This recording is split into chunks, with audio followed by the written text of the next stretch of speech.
And I want to underscore a message that I got from a senior Senate Republican aide here who said, quote, "Never in my lifetime have I seen a president so deliberately attempt to lose majorities for his own party." That's how they feel about this right now. Okay, for someone who constantly talks about putting America first, what you're about to watch raises a very important question. In this clip, Donald Trump shocks Republicans by refusing to sign a bipartisan housing bill that would have addressed one of the biggest issues facing Americans today, the cost of housing. And the reason? He wants Congress to focus on something else entirely. Now, if you're new here, my name is Bradley Hostin, and this is The Bradley Hostin Show. Let me know in the comments where you're watching from today. I need you guys to stick around until the end, because after we watch this clip, I want to explain why I think this tells us everything we need to know about Donald Trump's priorities and why even Republicans are becoming increasingly frustrated behind the scenes. Let's get into it. Quote, "This is why we can't have nice things," end quote. It's a message I got from an exasperated senior Republican congressional aide after President Trump abruptly announced he will not sign a bipartisan housing affordability bill that Congress passed overwhelmingly yesterday.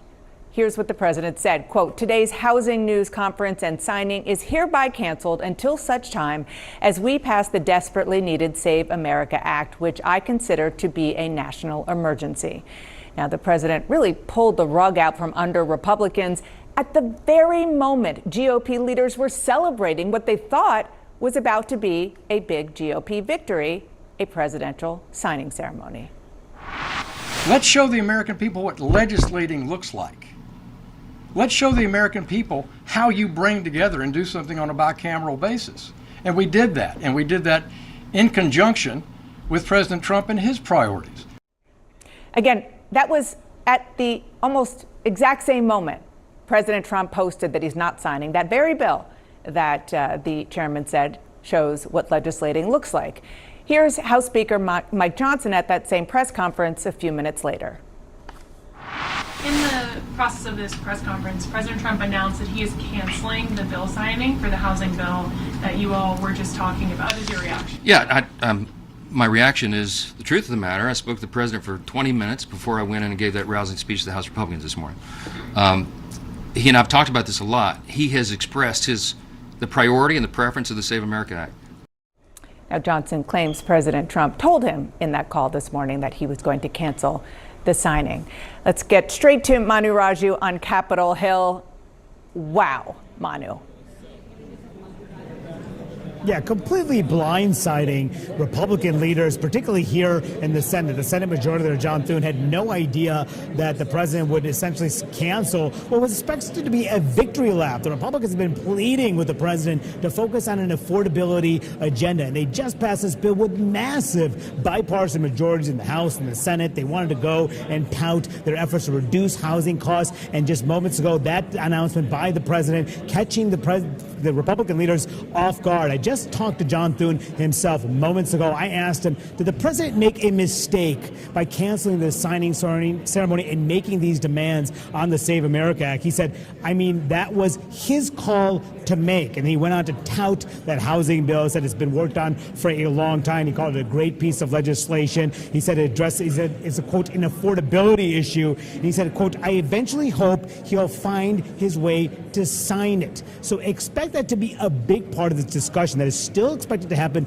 behind closed doors. Trump has been making this case for months for the Senate to pass the so-called Save America Act, but they have tried repeatedly in the Senate to do that, and they simply just do not have the votes to pass it. John Thune has made that case to the president directly. He has said that publicly. Other Republican senators have said that. Trump has come back and said, well, just do away with the filibuster and try to pass it along straight party lines. But Thune does not have the votes to get rid of the filibuster. That is a second problem that the Senate Republican leader has. Meantime, the Speaker of the House says that they may try to roll this into the budget process to pass the Save America Act along straight party lines. But here's another problem. Doing that would run afoul, very likely, in the Senate's very strict budget rules. So there is really no way to get this bill to the president's desk. And meantime, the legislative agenda has been completely stymied. The key surveillance law, the spying powers have been turned off. The position for the Director of National Intelligence is not filled on a permanent basis is because of the president's demands. So the question here, Dana, is amid this turmoil between the Senate GOP and President Trump, will anything change when he meets behind closed doors? Will he berate those GOP senators? Will they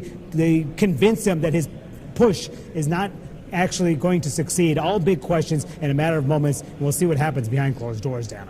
Yeah, and you can see all the activity behind Manu. That is because the president is still expected to be up there despite saying he's not going to sign this bill. Manu, thank you so much. Let us know if you hear anything else. Here with a terrific group of reporters. Let me just bottom line this because there's so much drama in what happened. But taking a step back, what the president is doing is saying, I care so much about this legislation that he wants to be put in place about voting to make it harder to vote and having to do with a whole bunch of other restrictions, I should say. He thinks it's about cleaning it up, but there are lots of debates on that. He cares so much about that the number one issue for voters, which is affordability, and housing is a huge part of that, he's willing to sacrifice that despite a big bipartisan vote. Yeah, I mean, I would just ask you to do this. Look at the bipartisan numbers in the House and the Senate that this legislation passed with, overwhelmingly, right? How often does that happen? When do we see both parties coming together to address a major concern of voters and actually pass something? That just is not on part the show. I know you said legislators breaking legislate. news. Yeah, Exactly. We're putting up like, some of the so like specifics. this doesn't happen anymore in our politics. There is nobody you talk to that I've talked to on the Republican side or Democratic side that just didn't see this as a huge win for all these members to go out and sell on the campaign trail. And you are right. Donald Trump is saying, you don't get that win to go sell this on the campaign trail, at least not yet, until I get to hammer away at this bill that I keep being told I don't have the votes to actually pass. Yeah. And on that bill, the Save America Act, this is one example of a Republican who's in a tough race, Senator John Husted. He is from Ohio, and he said to CNN today, the Save America Act is very important. I voted for it 6 times. The Housing Act is also very important. I did my job, and I got this housing bill passed, and I'm confident that the president will sign the bill eventually. We'll just continue to work with him to get that done. Well, the blindsiding just doesn't stop of Senate Republican leaders, because when the president put this announcement out on Truth Social, Senate Majority Leader John Thune was speaking on the Senate floor about this very issue, getting ready to walk across the Capitol to Statuary Hall for that signing ceremony, where everything was still set up, the presidential podium, the desk where he signs legislation, and then the rug was pulled out from under them once again. This happened, of course, with the Jay Clayton nomination for Director of National Intelligence, and Senate Republican leaders were already going into this meeting today with Donald Trump pretty nervous about it, to be honest with you, because they expected a berating from President Trump. They didn't know which of their members would have enough courage to speak up and essentially say, Mr. President, not only does your push not have the votes, but it's undermining us politically. And I want to underscore a message that I got from a senior Senate Republican aide here who said, quote, never in my lifetime have I seen a president so deliberately attempt to lose majorities for his own party. That's how they feel about this right now. Yeah, I mean, President Trump is clearly very frustrated with the Senate. We reported that last week. One person close with both President Trump and John Thune described it as, we take 2 steps forward, but then keep having to check to see if there are any landmines around. This is very clearly a landmine.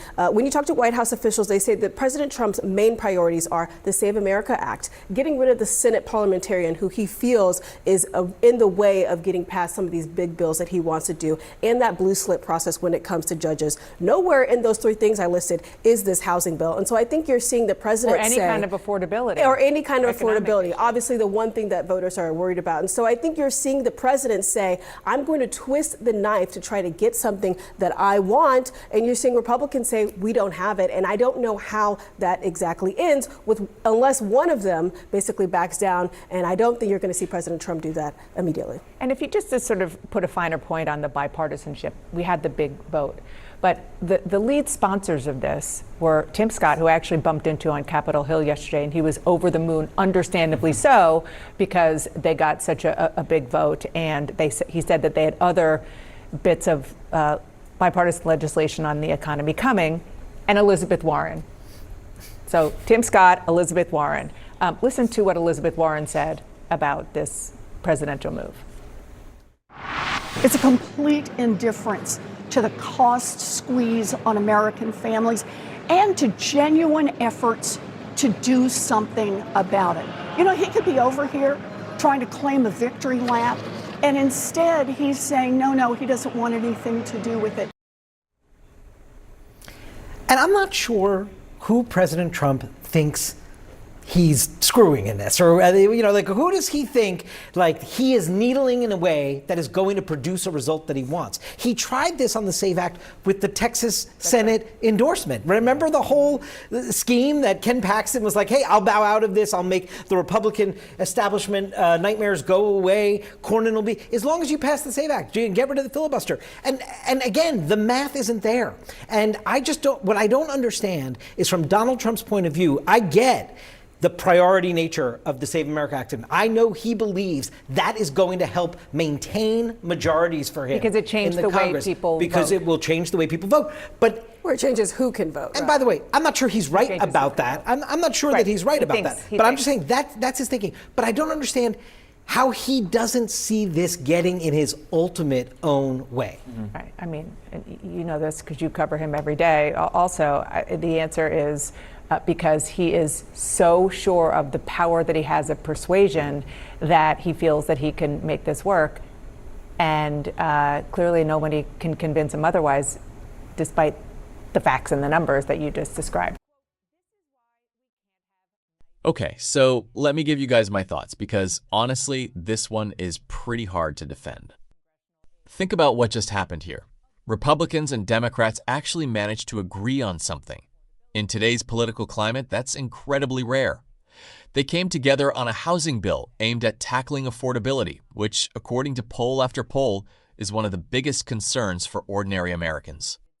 And then Donald Trump pulled the plug, not because there was a problem with the bill itself, but because he wanted Congress to prioritize another piece of legislation that doesn't even appear to have enough support to pass. That's the part I can't wrap my head around. If you're someone who's constantly saying you're fighting for the American people, why would you stop a bill that could potentially help families struggling with housing costs? Why turn a bipartisan win into another political fight? What also stood out to me was hearing Republican senators openly admit they don't have the votes to give Trump what he wants. That tells me this isn't just Democrats pushing back. Members of his own party are saying the same thing. And yet, instead of taking the win, Trump seems willing to sacrifice it all to force an issue that isn't going anywhere. To me, that's not leadership. Leadership is taking victories where you can get them, especially when they help the people you were elected to serve. But that's just my opinion. Let me know what you think down in the comments below. Do you think Trump made the right call, or did he put politics ahead of helping Americans? And as always, don't forget to tell me where you're watching from. I'll see you guys in the next one.